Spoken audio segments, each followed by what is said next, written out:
All right, I've done a little bit of cleanup, nothing too major, you know, just to have all the stuff and the tools on that side. Since I have to work here, this area is gonna be clean and I can do all the wiring. First thing first, I'm gonna use this wire here. I think this is a 12 gauge, so it's even thicker than what I was originally thinking, but I'm gonna use this and this fuse block to basically mount all the stuff that goes to the primary battery onto here, and that means the head unit, that means the, what else is on there, oh, the radios, so CB and VHF. And the cool thing about this is that you know, as all these fuses here, and it's really easy when one of these fuses breaks for some reason, for overpowering or something, short circuit or whatever, basically the LED turns on, and so you know exactly which one is broken and what's going on. It's really handy. I think I bought it in Princess Auto, but you can find this one in on Amazon as well. So the main cable, the main power cable, will go on here. So that's the main positive, and the other side goes to the battery, and then from this connection you mount all the other stuff. I have decided that I will use the glove box, since I never use this glove box very much for anything, to put the this fuse box. So I'll mount something like this, or maybe on the other side like that, because that's easy enough to pass the cable from the grommet that we just installed all the way here, make a little hole here, and then, you know, have all the utility boxes here, and it's also fairly safe. And then I'll probably install also the VHF body, as well as the little CB body inside here. I did the same thing in the Jeep. It worked out really well, because it's a really clean install, and you have everything in one place. So the first thing, I'm gonna connect this cable onto here, and then wire it through the grommet. So this is how it looks like after it's crimped. Now I'm gonna tape this part here. I could use like heat shrink, but it doesn't really matter, because this is not a super high power anyway connection, although this goes straight onto the battery and is a fairly thick wire, so it's important to make sure that the connection is strong and well done. And then this one is basically screwed onto it, so this is not gonna move, it's not gonna go anywhere, but I'm gonna tape this side here and make sure that this is isolated as much as possible. Alright, so there you have it. It's not super beautiful looking, but it works and is just solid. And I also removed the glove box from there. It's just a couple of screws, very simple. I love this Japanese stuff. It's very simple to remove and put it back. So now I'm gonna mock up all the stuff inside here. I'm gonna put the fuse block as well as the other couple of things, and drill a couple of holes, and hopefully that works out, and we'll see how it works. Right, let me show you what we have here. There is the fuse block where all the things will be connected, that I'm probably gonna place on this side here like this, maybe top wise, so I can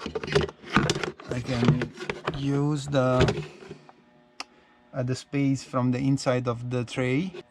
VHF body, which is a fairly big thing, that would have to go somewhere like this, and hopefully the tray can still close.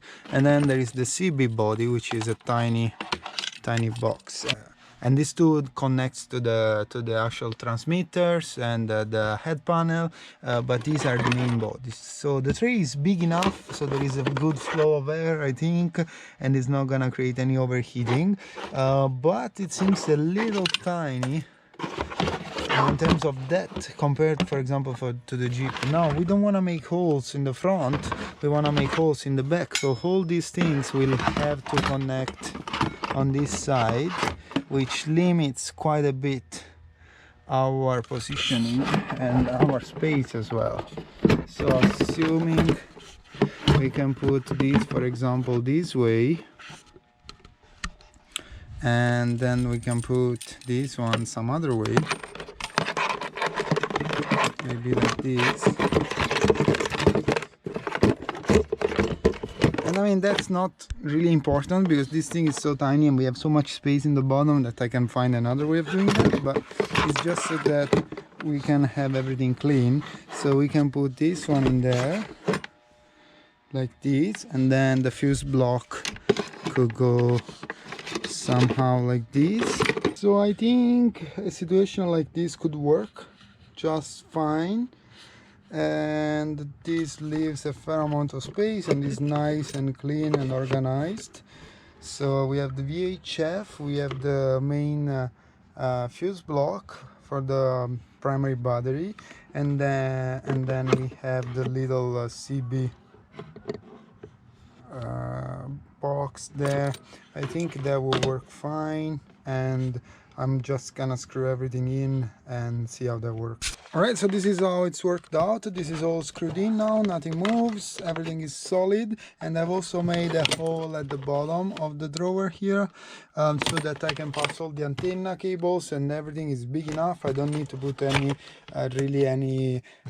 grommet right there, just probably put some protection cable. As you can see, that's how it looks on the other side. Not super clean, but I mean, it's fine. The one thing you need to be careful though is you can see that there are these screws here that are coming off the plastic. This plastic is really thick, so it's really good for this kind of stuff. And same on the sides.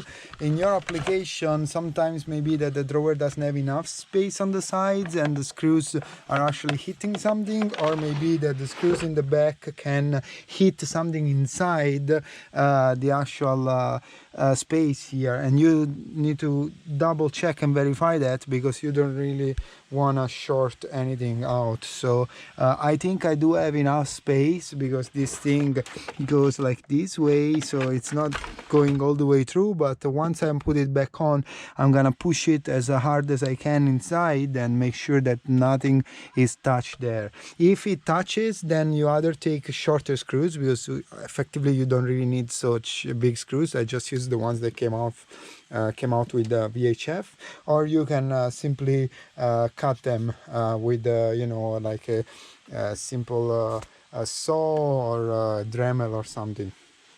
But this is pretty neat and it's pretty clean, so quite happy about this. And now what I'm gonna do is connecting the positive cable to the fuse box and connect this stuff. Now, one thing that you want to mention is usually these items come already with a fuse, and you know, they have a connector like this.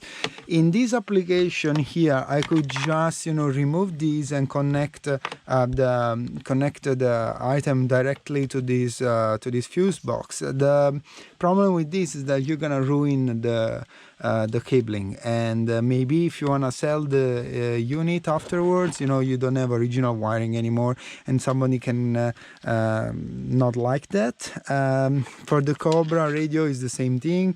You can see that there is a fuse box here, and you know, then all the cabling, but I really want to use this fuse box for this purpose. And so what I'm gonna do, I'm gonna still connect this connector here, so I keep this original. I'm gonna tuck it somewhere inside here, and then on the other side connect to this fuse box. And I'm gonna do the same with this, although this is very long, so I think for this one, since I don't really care about this radio too much, is inexpensive. I think it was 70 bucks or something. I'm just gonna cut the cable here and connect it right onto the fuse box there.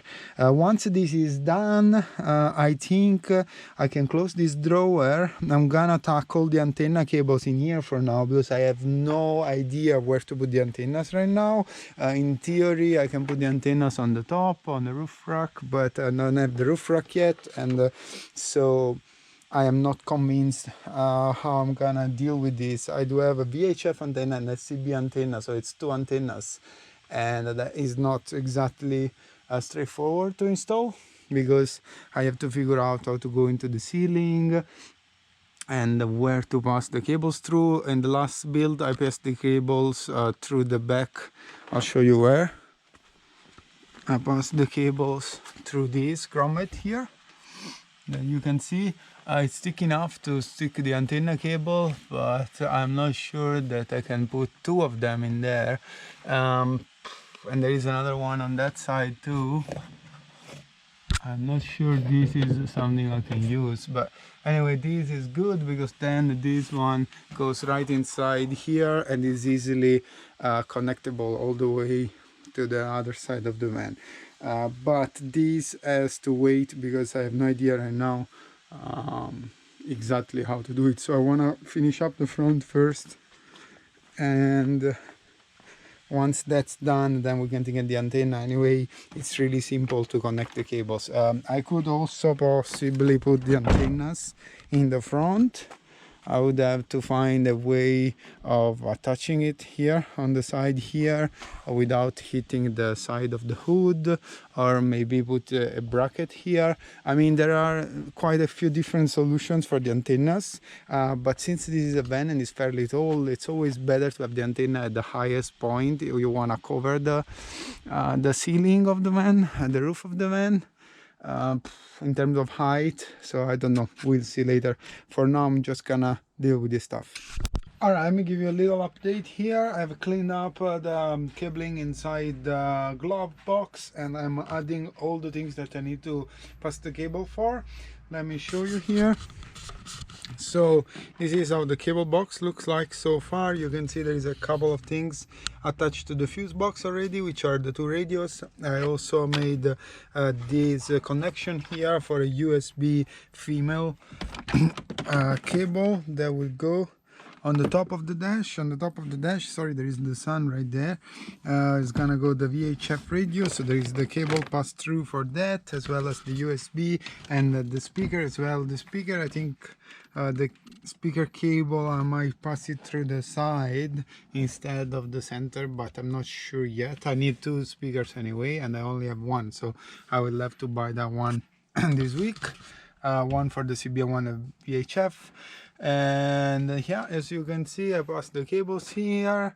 The radio's transmitters will go on this side, so the cable is going all the way through there, and then everything goes here, and then the glove box. So now all this cabling here, all these wires will have a plastic protection, and also there is this the positive cable I passed through the grommet that we installed, and it's already on the other side. So I also have the antenna cables here. You can see how thick the connector is, and this is all the cabling that I have, but for now I'm ignoring that just because I need to figure out where to exactly put the antennas.